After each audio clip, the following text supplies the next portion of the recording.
La Iglesia está llamada a influenciar de forma positiva en el lugar y en la sociedad en la que vive.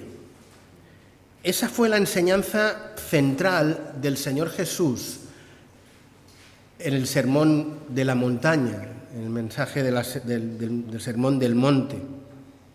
Allí en el capítulo 5, versículos 13 y 14 dice esos versículos que bien conocemos: vosotros sois la sal de la tierra, vosotros sois la luz del mundo. Una ciudad situada sobre un monte no se puede ocultar. Allí el Señor Jesús no solo nos dijo que como creyentes individuales debíamos ser sal y luz en el mundo donde estuviéramos, esto es nuestro hogar, nuestra comunidad de vecinos, nuestro puesto de trabajo, sino también nos dijo que como colectivo, como iglesia, como la suma de creyentes, debíamos estar situados en una especie de cima, ¿no?, en una montaña, alumbrando e influenciando con la luz del Evangelio al mundo. La pregunta es: ¿está la Iglesia cumpliendo con esa función iluminadora e influenciadora con los valores de la Iglesia y con los valores del reino y los valores del Evangelio? ¿Estamos cada uno de nosotros, como creyentes, marcando la diferencia, siendo sal y luz en nuestros puestos de trabajo, en nuestras comunidades de vecinos, en nuestras relaciones interpersonales con aquellos que no son creyentes? Sinceramente creo que la respuesta a todas estas preguntas es que no, o no lo suficiente. Aunque sea un poco triste y duro reconocerlo, lo cierto es que por regla general no estamos influenciando lo que debíamos influenciar de forma positiva en nuestro entorno, ni como iglesia, ni como personas individuales. Y yo me pregunto ¿por qué? ¿Por qué? ¿Cuáles son la razón o las razones para ello, para que esto sea así? Como bien imaginaréis, son cuestiones, son preguntas que yo me llevo planteándome hace pues muchos años, ¿no? E intento dar respuesta desde hace tiempo. A lo largo de este tiempo he aprendido que no existen respuestas fáciles, ¿de acuerdo? Que no existen fórmulas mágicas para solucionar esta cuestión. Otra cosa que creo que he aprendido es que la clave para que esta realidad cambie no está en buscar culpables ni en hacer sentir mal a los creyentes desde el púlpito por nuestra baja calidad de vida espiritual. No creo que ese sea el camino para combatir y revertir esa situación. Entonces, si no es este, ¿cuál? Pues creo que es presentar con honestidad, desde la palabra de Dios, cuál es la realidad en la que vivimos y esperar en el poder de Dios, el Espíritu Santo, que obre en cada uno de nosotros y en su iglesia a través de la palabra. Creo que mi responsabilidad como pastor no es haceros sentir mal o haceros sentiros culpables por no ser unos excelentes cristianos. Esa labor ya le corresponde al enemigo de nuestras almas, ¿bien? Y ella se encarga de hacerlo suficientemente bien y no hace falta que vengamos otros a ayudarles a hacer lo que ya está haciendo con perfección. No, mi responsabilidad es desde la palabra anunciar, exhortar, orientar, analizar la realidad, buscar pautas, principios, paradigmas en la palabra de Dios para hacer y ser aquello que estamos llamados a ser y hacer. Desde esta perspectiva, me dispongo a considerar con vosotros un tema que pienso que incide de forma muy directa al hecho de, que creo que es contrastado, ¿no?, de que ni como creyentes ni como Iglesia estamos influenciando de forma positiva en nuestro entorno. Este tema es el de la separación que hacemos tanto mental como vivencial entre lo secular y lo sagrado. Intento explicarme. Mirad, yo creo que es una realidad contrastada que los creyentes somos minoría en este mundo. ¿Sí o sí? Sí. No solo en España, no solo en Cataluña, no solo en el Baix. Somos minoría en todo el mundo. Es evidente que hay países y continentes donde el tanto por ciento de creyentes por habitante es mucho más elevado que en nuestro país. Pero con todo, los creyentes somos minoría en este mundo. Y podríamos pensar que como somos minoría, esa es la razón por la que no tenemos la capacidad de influenciar sobre la mayoría. Si fuéramos más, influenciaríamos más. Pero esta premisa, el libro de los Hechos de los Apóstoles se encarga de demostrar que es falsa. El libro de los Hechos, una y otra vez, nos rebate y nos destruye esta falsa argumentación. La Iglesia, como sabéis, nace en Pentecostés y nace cuando en el aposento alto están reunidas 150 personas. Nace cuando después del derramamiento del Espíritu Santo en poder en cada una de esas 150 personas, empiezan a predicar el Evangelio entre las personas que están alrededor. Nace gracias a la predicación de un Pedro lleno del Espíritu Santo que predica el primer mensaje evangelístico de la historia de la Iglesia, al cual ese día responden 3.000 personas. Y vemos en el libro de los Hechos cómo la Iglesia crece, crece, crece y crece, y influencia de forma drástica en su entorno. De tal manera influencia en su entorno que las autoridades se preocupan tanto que inician lo que conocemos la persecución de la Iglesia. Cuando llegamos ya al Nuevo Testamento y especialmente a las cartas de Pablo, que como sabemos es el escritor más prolífero del Nuevo Testamento, estas nos dejan ver que si bien la Iglesia seguía creciendo y seguía influenciando en la sociedad en la que está viviendo, ese crecimiento vemos que cada vez es menor y que la influencia también cada vez es menor. Aparecen diversos problemas dentro del seno de la Iglesia, relación entre los hermanos, falsos maestros, diferencias doctrinales, etcétera, etcétera, etcétera.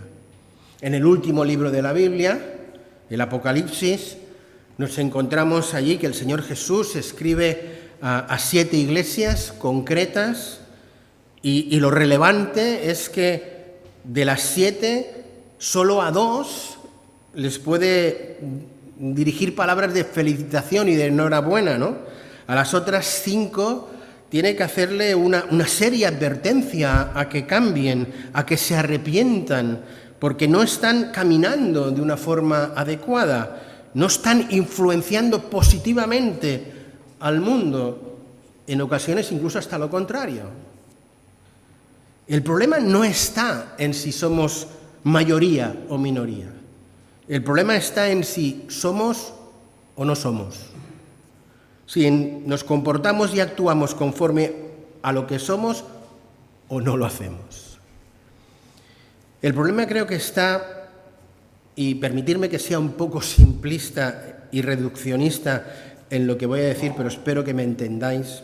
El problema está en que el domingo, entre las 11 y las 2 de la tarde, nos comportamos de una manera como cristianos y el resto de la semana es otra cosa. Dicho de otra manera, que por regla general separamos lo que es lo secular de lo sagrado. Creo que aquí tenemos una de las claves principales del por qué ni como creyentes ni como Iglesia estamos influenciando positivamente como deberíamos estar influenciando. Como sabéis, he titulado este mensaje con una pregunta. ¿Es posible separar lo secular de lo sagrado? Y la respuesta a esta pregunta es no solo que no es posible, sino que es urgente que no lo hagamos, que no hagamos esa separación porque no existe. A través de la historia de la Iglesia, creo que podemos constatar que los creyentes siempre hemos tenido mucha tensión, no hemos sabido cómo encajar lo secular con lo sagrado. Muchos cristianos no sabemos cómo relacionar esas dos áreas de la vida, cómo se compagina lo que hacemos el domingo en la iglesia con lo que hacemos el lunes y el resto de la semana, lo que llamamos el mundo secular. Muchos nos preguntamos qué tiene que ver lo que normalmente hago yo a las 12 del domingo con lo que hago yo a las 12 el lunes por la mañana. Lo que hago yo los domingos a las 12 es, pues juntamente con mis hermanos, alabo, adoro al Señor, escucho la palabra en la predicación, y lo que hago el lunes a las 12 en mi puesto de trabajo, en mi oficina, no es precisamente alabar a Dios con mis compañeros de trabajo, sino más bien que esos compañeros de trabajo lo que hacen es menospreciar a Dios, incluso hasta insultar a Dios. ¿Qué tiene pues que ver lo sagrado del domingo con lo secular del lunes y el resto de la semana? Como os digo, somos muchos, yo el primero, el que no sabemos manejar correctamente esa tensión que nos produce vivir de lunes a sábado en medio de nuestra sociedad terriblemente secularizada y mundana, y luego el domingo teniendo que enfocar ya mi mente, como dice Colosenses, en las cosas de arriba, en la patria celestial, en nuestra ciudadanía que está en los cielos. Yo espero que me entendáis bien con lo que os estoy diciendo y os voy a decir. Creo que no sabemos manejar bien la tensión que supone ser humanos de lunes a viernes y ser cristianos el fin de semana. Esta tensión, que la tenemos, que la experimentamos, hemos de decir que es una premisa falsa. Pero por más falsa que sea, nos la hemos creído y nos está afectando. Porque esta tensión es real, la vivimos todos los días. Y para solucionar esta tensión, primero hemos de reconocer que existe, porque si no reconocemos que algo existe no lo vamos a enfocar y lo vamos a solucionar. Y luego encontrar la manera de demostrar que eso es falso, que no se sustenta sobre nada, y descartar esa opción para nuestras vidas. Lo cierto es que todos y cada uno de nosotros, espero, que deseamos, que queremos trabajar para el reino de Dios. Pero tenemos un montón de responsabilidades aquí en el mundo, digamos, real, que demandan constantemente de nuestra atención. ¿Cómo resuelvo yo esta tensión? Vivimos en ese empeño de querer separar lo secular de lo sagrado, como si fueran dos cosas distintas. Cuando la palabra de Dios enseña que eso no es así de ninguna manera. La palabra de Dios nos enseña que todo lo que nosotros hacemos, ya sea de palabra o de hecho, debemos hacerlo en el nombre del Señor Jesús, dando gracias a Dios Padre por medio de ellos. Así es como se nos dice en el capítulo 3 de Colosenses, versículo 17, por ejemplo. La palabra de Dios enseña de forma clara y contundente que no debería existir esta tensión en nosotros, porque no debería existir esa separación que hacemos entre lo sagrado y lo secular. Y sobre esta verdad yo quiero reflexionar con vosotros. Mirad, ¿cuántos de vosotros estaríais de acuerdo conmigo en la siguiente máxima matemática? Cada cristiano igual a un misionero. Dos factores, cada cristiano igual a un misionero. ¿Cuántos estaríais de acuerdo con esa axioma matemático? Alguno puede pensar, a ver, el apóstol Pablo sí que era misionero. Los apóstoles eran misioneros. El Señor llama a personas concretas a ser misioneros. Pero yo no soy un misionero, yo soy un cristiano corriente y normal y con esto ya tengo más que suficiente, ¿no? Los que pensáis así, no os falta razón en afirmar que Pablo era un misionero y que Dios llama a personas para ser misioneros. No os falta razón porque es una verdad que emana de la palabra de Dios. Pero esa verdad no va en decremento de otra verdad que también enseña la palabra de Dios, y es que cada uno de nosotros, todos los creyentes, somos mucho más que cristianos normales. Somos testigos y ministros del Señor Jesucristo. Los textos que enseñan esta verdad son abrumadores, aplastadores en la palabra de Dios. Yo solo os voy a mostrar los tres principales, los que quizá incluso conocemos más, para no abrumaros. Hechos 1:8. Pero recibiréis poder cuando el Espíritu Santo venga sobre vosotros y que me seréis testigos, todos y cada uno. Me seréis testigos. Jerusalén, en Judea, Samaria y hasta los fines de la tierra, es decir, en lo más cercano, y en mi casa, en mi hogar, en mi familia, en mi trabajo. Bien. Otro texto clave, 2 de Corintios 5:20. Así que, dice Pablo, todos y cada uno de nosotros somos embajadores en el nombre de Cristo, como si Dios, por medio de cada uno de nosotros, dijera, os rogamos en el nombre de Cristo, reconciliaos con Dios. Eso todos y cada uno de nosotros. Y el último texto que quiero compartir con vosotros, 1 de Pedro, capítulo 2, versículo 9. Pero vosotros, es decir, iglesia, cada uno de nosotros, ¿sois qué?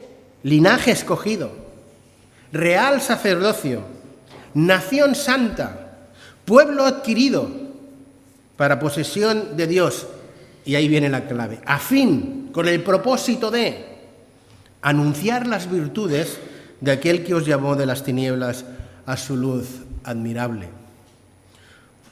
Por consiguiente, la premisa matemática de que cada creyente es igual a un misionero es una premisa basada en la verdad de la palabra de Dios.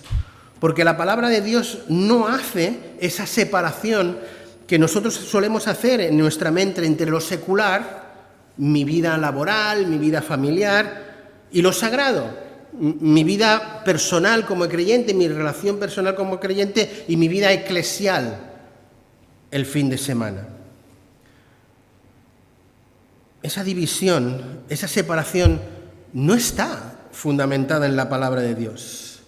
La palabra enseña que todos y cada uno de nosotros somos misioneros y misioneros a tiempo completo, no a tiempo parcial, no, a tiempo completo, todo el día y todos los días.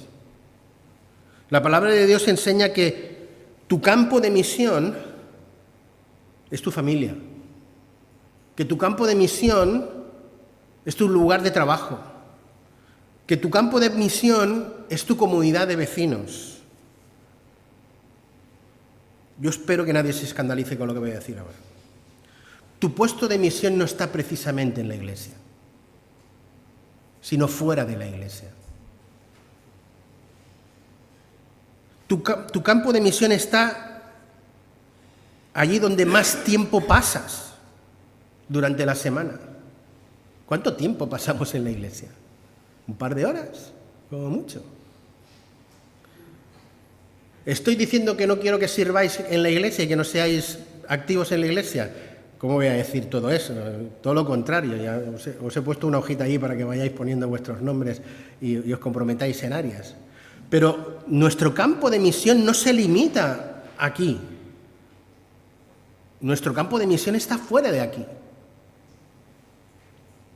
Yo espero y deseo que a lo largo de las predicaciones y estudios que como pastor llevo realizando pues estos últimos años en la Iglesia, la mayoría de nosotros tenga claro que nuestro llamado a ser y a comportarnos es hacerlo en todas las áreas de nuestra vida, no solo aquí, los domingos, sino allí donde estemos todos los días de la semana. Yo sinceramente creo que es una verdad que la inmensa mayoría de los que estamos aquí la sabe, la conoce, la reconoce como una verdad que emana de la palabra de Dios. Pero yo creo que es una verdad que se ha quedado como una declaración de propósito, como una verdad que sí, que está ahí, pero que no acaba de encarnar ni acaba de transformar cada una de nuestras realidades cotidianas el resto de la semana. Y este aspecto de transformación, este aspecto de encarnación de esta verdad, es la que creo sinceramente en la que tenemos mucho que mejorar, mucho que encarnar. Yo creo que somos unos cracks, todos nosotros de aquí somos unos cracks, haciendo declaraciones de propósitos en base a lo que la palabra de Dios enseña. Pero sabe Dios que nos cuesta encarnar lo que sabemos de lunes a viernes, o a sábado si queréis. Nos cuesta mucho. Empezando por nuestra casa, siguiendo por nuestro trabajo y con nuestra comunidad de vecinos. Y yo estoy profundamente convencido de que solo el Espíritu Santo, a través del ministerio de la palabra, es capaz de generar en nosotros esa capacidad de transformación y de encarnación. Es por ello que semana tras semana pues yo sigo esforzándome en la medida de mis posibilidades en entregaros la palabra del Señor que os alimente y os ayude a entenderme, a vivir como misioneros de Dios en vuestro campo de misión, que no está precisamente aquí, que está donde estaréis mañana a las 12 en vuestro lugar de trabajo. Repito, ¿no quiero que trabajéis en la iglesia? Claro que quiero, claro que lo deseo, pero que no limitemos solo nuestro servicio a estas 4 paredes. Hay mucho más. Es obvio, es de cajón de madera de pino que dicen algunos, ¿no? Pasamos mucho más tiempo fuera que dentro. Nuestra misión está fuera. Nuestro campo de misión está fuera, no está tanto aquí. Por tanto, no es real esa separación que hacemos entre lo secular y lo sagrado. Todo es sagrado, queridos. Todo es sagrado. Tú eres santo. Así te declara la palabra de Dios. Santo, apartado para Dios, con un propósito para Dios. ¿Cuál? El que hemos llevado antes, ser testigos y ministros de Jesucristo, embajadores de Jesucristo, linaje escogido, real sacerdocio. ¿En la iglesia? Sí, claro, pero también fuera de la iglesia. allí donde estamos el resto de las horas del día y de la semana. Ese es el campo de misión. Cada área de nuestra vida debería ser iluminada y afectada por la enseñanza de la palabra de Dios. No hay áreas que son neutrales, no hay áreas que pertenecen a lo secular y otras a lo sagrado. No, todo merece ser tocado y transformado por la palabra. Yo estoy convencido de que como iglesia sois conscientes de que la Biblia habla, que la palabra de Dios habla, y que no habla solo los domingos desde el púlpito, que lo hace todos los días desde vuestra casa, en vuestro tiempo devocional. Y yo quiero retaros a que decidamos, os estoy diciendo, decidamos hasta qué punto queremos que la palabra nos hable y nos impacte, no solo el domingo, sino todos los días de la semana, y nos diga qué es lo que quiere que hoy como misionero haga en mi puesto de trabajo, en mi comunidad de vecinos, allí donde voy a estar. Hemos de erradicar de nuestras mentes que hay una separación entre lo secular y lo sagrado. No existe. Permitidme concluir y para concluir quiero lanzaros solo 4 ideas que aparecen en el libro de Colosenses, que sabéis que estamos estudiando en los martes, y que creo que hablan mucho de lo secular y lo sagrado, de que no se puede separar. Solo voy a hacer pinceladas, no va a ser largo, estoy concluyendo, tranquilos. La primera verdad que quiero destacar con vosotros es que tenemos que tener un nuevo concepto de lo que Dios ha creado. Colosenses 1, 15 y 16 dice: Él, Cristo, es la imagen del Dios invisible, el primogénito de toda la creación, porque en Él fueron creadas todas las cosas, las que hay en los cielos y las que hay en la tierra, visibles e invisibles, ya sean tronos, sean dominios, sean principados, potestades, todo fue creado por medio de Él y para Él. Por tanto, si eso es así, que lo es, no hay nada, pero nada que sea ajeno a su acción creadora. Si todo fue creado por medio de Él y para Él, ninguna actividad humana, ya sea trabajo, vida familiar, vida social, lo que sea, puede escapar del ámbito del interés de nuestra vocación de ser transformados a la imagen de Cristo. Nada puede escapar de ahí.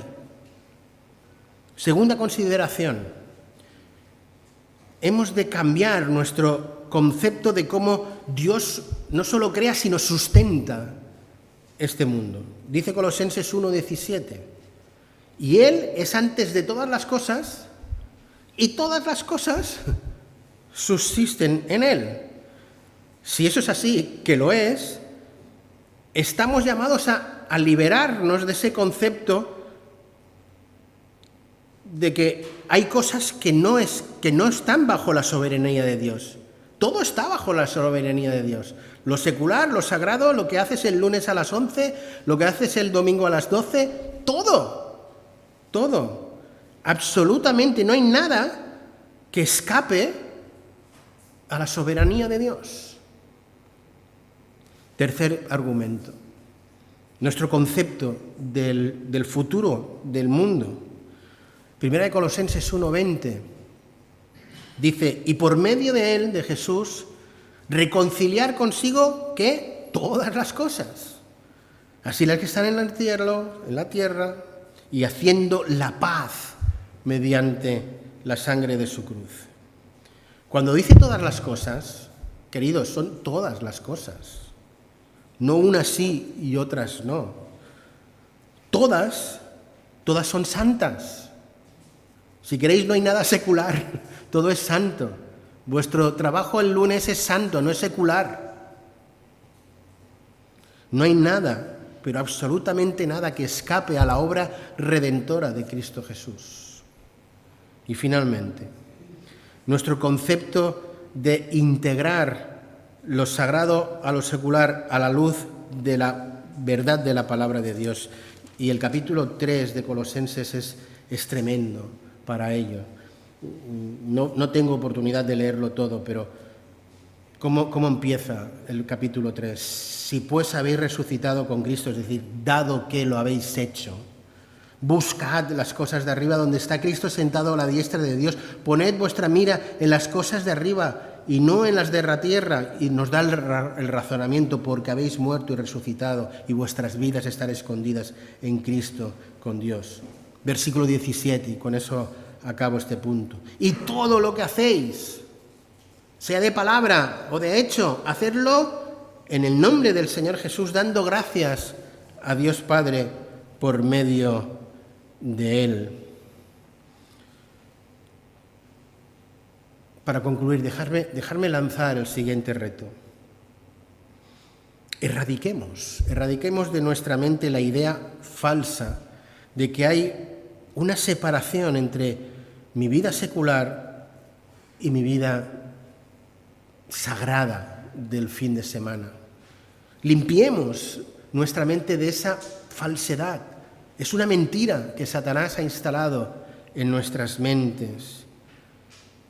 Veamos nuestro puesto de trabajo no solo como el lugar donde logro mi sustento y el sustento de mi familia, sino veámoslo como realmente es. Es mi campo de misión. Dejemos de creer que sirvo al Señor los domingos o el fin de semana. Eso no es verdad. La verdad es que Dios quiere ser servido allí donde mañana estés a las 12 del mediodía. Esa es la verdad. Hemos de recordarnos una y otra vez la verdad de que yo soy un testigo de Cristo, allí donde esté, que soy un embajador de Cristo en mi puesto de trabajo, que soy linaje escogido, que soy real sacerdocio, que soy nación santa, que he sido adquirido a fin, con el propósito de anunciar las virtudes de aquel que me rescató con mis vecinos, en mi familia, en mi puesto de trabajo, y no solo aquí en la iglesia. Aquí también, pero no solo aquí. Queridos, que el Señor nos ayude a vivir como misioneros a pleno tiempo, todos los días de nuestras vidas, allí donde nos encontremos, especialmente mañana a las 12 de la mañana. Que Dios bendiga su palabra en nuestros corazones. Amén.